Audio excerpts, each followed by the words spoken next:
হয় আসলে ৰাজ্যসভাৰ যিখন বিল ইতিমধ্যে কালিৰ দিনটোত ৰাজ্যসভাত পাছ হৈছে আৰু যিখন ৰাষ্ট্ৰপতি টেবুললৈ এতিয়া যাত্ৰা কৰিছে সেই বিলখনক লৈ এতিয়া দেশৰ অন্যান্য প্ৰান্তৰ লগতে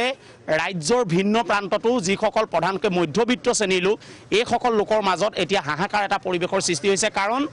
আগতে চাউল পিঁয়াজ দালি আলু আৰু মিঠাতেল এইসমূহ আছিলে আসলতে অত্যাৱশ্যকীয় সামগ্ৰীৰ ভিতৰত পৰে কিন্তু এতিয়া কালি বিলখন যেতিয়া বিধেয়ক হ'ল এই বিধেয়কৰ পিছত ক্ৰমান্বয়ে যিখন আসলতে এক্ট হ'বলৈ গৈ আছে এই বিলখনৰ পিছত যিটো পাৰ্শ্বক্ৰিয়া হৈছে যেনেধৰণে প্ৰভাৱ পৰিব সেয়া অতি চিন্তনীয় এই আলু আজিৰ তাৰিখত এই আলু এটা মাহৰ ভিতৰতে জুই সমান দাম বাঢ়িছে পিঁয়াজৰ দাম বাঢ়িছে তাৰ পিছত যদি এয়া কোনোবা বণিকৰ হাতৰ নিয়ন্ত্ৰণলৈ যায় কোনোবা যদি বিদেশী বিনিয়োগকাৰী হাতলৈ যায় তেতিয়াহ'লে তেওঁলোকে মনোপলি যিটো বিজনেছ কৰিব যাৰ বাবে স্যাক্ৰিফাইচ বা যাৰ বাবে আসলতে গোটেই বিষয়টোত মধ্যবিত্ত শ্ৰেণীটো আসলতে ইয়াৰ শোষণৰ মাজলৈ আহিব মই বিক্ৰেতা এজনৰ লগত কথা পাতি ল'ব বিচাৰিছোঁ তেখেতসকলে এই বস্তুসমূহৰ দাম ক'ব আপোনাৰ মিঠাতেল ইঞ্জিনৰ ৰেট কিমান বাঢ়িছে বিগত এটা মাহত আপোনাৰ ইঞ্জিনৰ লিটাৰ বাঢ়িছে পাৰ লিটাৰত আপোনাৰ 15 টকাকৈ বাঢ়িছে এটা মাহৰ ভিতৰত ইঞ্জিনৰ আপোনাৰ য'ত আপোনাৰ 120 টকা আছিলে এতিয়া হোলচেল হৈ গ'ল আপোনাৰ 137 তেনেকৈ ধাৰা আছিলে আগত আপোনাৰ 120 টকাৰ ৰেট এতিয়া হোলচেল হৈ গ'ল 132 টকা তেনেকৈ আপোনাৰ ধৰক আলু পিঁয়াজৰ হোলচেল আছিলে আপোনাৰ শনিবাৰৰ দিনা হোলচেল আছিলে পিঁয়াজৰ হোলচেল 32 তাৰ আগত আছিলে আপোনাৰ তেনেকৈ আপোনাৰ ধৰক প্ৰত্যেক দিনাই 4 টকা 5 টকা 4 টকা 5 টকাকৈ এতিয়া পিঁয়াজৰ কালি আনিছোঁ হোলচেল আপোনাৰ 40 টকা তেনেকৈ হ'লে আমাৰ অলপ বিকিবলৈও অসুবিধা হৈ যায় এতিয়া ধৰক আপোনালোকৰ আগবেলা এটা দাম কোনোবা এজন গ্ৰাহক আহি পিছবেলা ল'বলৈ আহিলে চাগে সোধে কেনেকৈ বাঢ়িলে বুলি হয় সেইটো আমাৰ কাৰণে আমাৰ বিকিবলৈও অসুবিধা হৈ যায় কালি এখন বিল পাছ হৈছে আপোনালোকে অলপ গম পাইছে নে হয় গম পাইছোঁ এইটোতো আৰু ভয়ানক কৰিছে তেনেকৈ হ'লেতো আপোনাৰ বহুত মানুহক সুবিধা দিব যে বস্তুৰ দামৰ কোনো নিয়ন্ত্ৰণ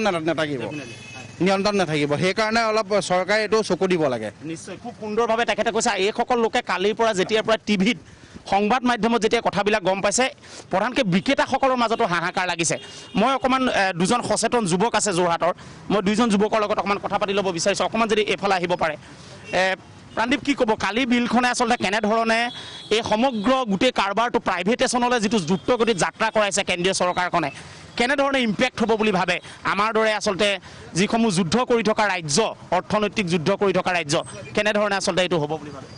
চাওক যদি আলু পিঁয়াজ দাইল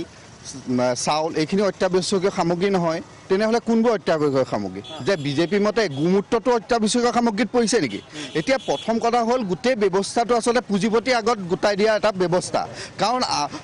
আমাৰ অৰ্থনীতিবিদসকলে কৈছে বিভিন্ন চেনেলত কালি আমি শুনিবলৈ পাইছোঁ যে অত্যাৱশ্যকীয় সামগ্ৰীৰ তালিকাত থাকিলে যদি এক্সেছ প্ৰডাকশ্যন নহয় তেতিয়াহ'লে এক্সপৰ্ট কৰিব নোৱাৰে ধৰা হ'ল মই এজন বেপাৰী হিচাপে মই এইটো চাম যে মই ক'ত দাম বেছি পাইছোঁ যেতিয়া এইবোৰ অত্যাৱশ্যক সামগ্ৰীৰ তালিকাৰ পৰা আঁতৰি যাব তেতিয়াহ'লে আলু পিঁয়াজ এইখিনি বিদেশলৈ এক্সপৰ্ট কৰিব পাৰিব তেতিয়াহ'লে মই যদি বেপাৰী হওঁ মই আমাৰ দেশৰ মানুহে 10 টকাত আলু খাবলৈ পাইছে নাই মোৰ কনচাৰ্ণ নহয় মই আগতকৈ 50 টকা মূল্যত বেছিকৈ বিকিব পাৰিছোঁ সেইটোহে মোৰ কাৰণে কনচাৰ্ণ তেতিয়াহ'লে কি হ'ব আমাৰ ইয়াত যিখিনি খেতি হ'ব সেই গোটেই বস্তুখিনি পুঁজিপতিয়ে কিনি ল'ব আৰু কিনি লৈ সেই বস্তুখিনি বাহিৰলৈ এক্সপৰ্ট কৰি দিব এক্সপৰ্ট কৰি দিয়াৰ লগে লগে আমাৰ ভাৰতবৰ্ষত যোগানবোৰ কমি যাব যোগান কমাৰ লগে লগে তাৰ মূল্য বৃদ্ধিয়ে হ'ব আৰু সেইটো কাৰণে এটা ভয়ংকৰ ভৱিষ্যতৰ ইংগিত পিনে আমি গৈ আছোঁ আৰু গোটেই ব্যৱস্থাটোত আচলতে পুঁজিপতিক এই গোটেই ব্যৱস্থাটো দিয়াৰ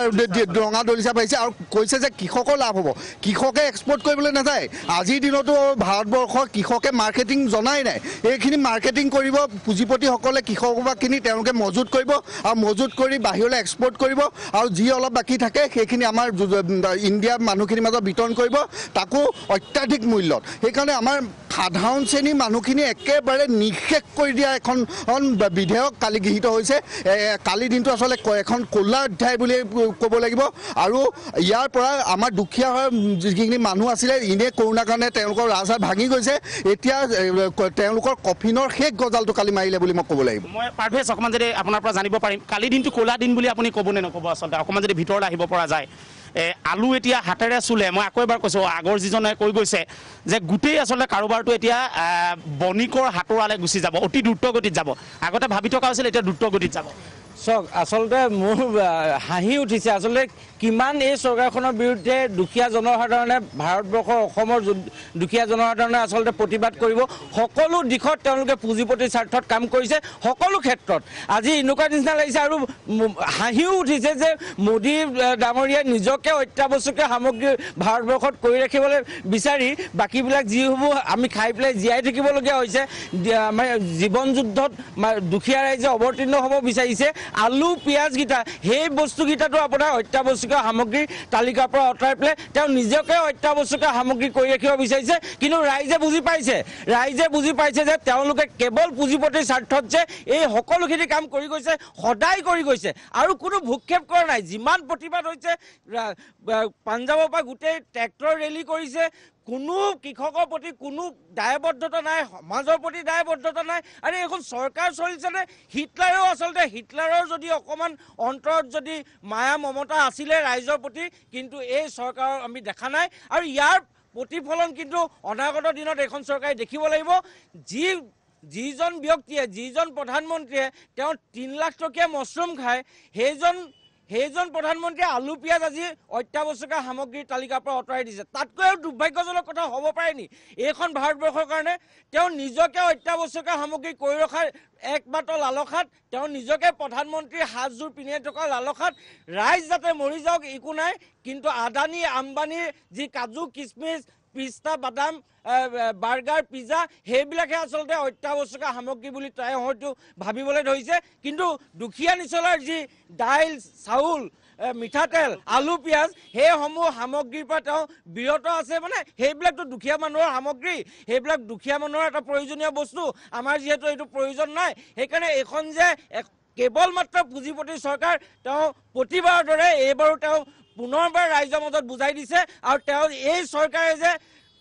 ৰাইজৰ শেষ টোপাল তেজলৈকে যে হুই খাব এইটো এটা তাৰ জ্বলন্ত প্ৰমাণ বুলি ক'ব লাগিব যোৰহাটৰ দৃশ্য যোৰহাটৰ পৰা ইতিমধ্যে আপুনি দেখিলে বিক্ৰেতা ক্ৰেতা সচেতন লোক সকলোৱে স্পষ্টভাৱে কৈছে আৰু এই জুইকুৰা এতিয়া ধোঁৱাইছে হয়তো আৰু 1 বছৰৰ পিছত দেখা পোৱা যাব যে এইকুৰা দপদপাই জ্বলি থকা জুই আকৌ এবাৰ কৈছোঁ যে এয়া ৰাজ্যৰ এতিয়া ক্ৰমান্বয়ে যেতিয়া বুজিবলৈ লৈছে ৰাইজে তেতিয়া গম পাইছে যে কেনেকৈ পুঁজিপতিক আচলতে ৰঙা দলিচা পাৰি দিয়াৰ এটা পৰিৱেশ ৰচনা কৰিছে মোদী চৰকাৰে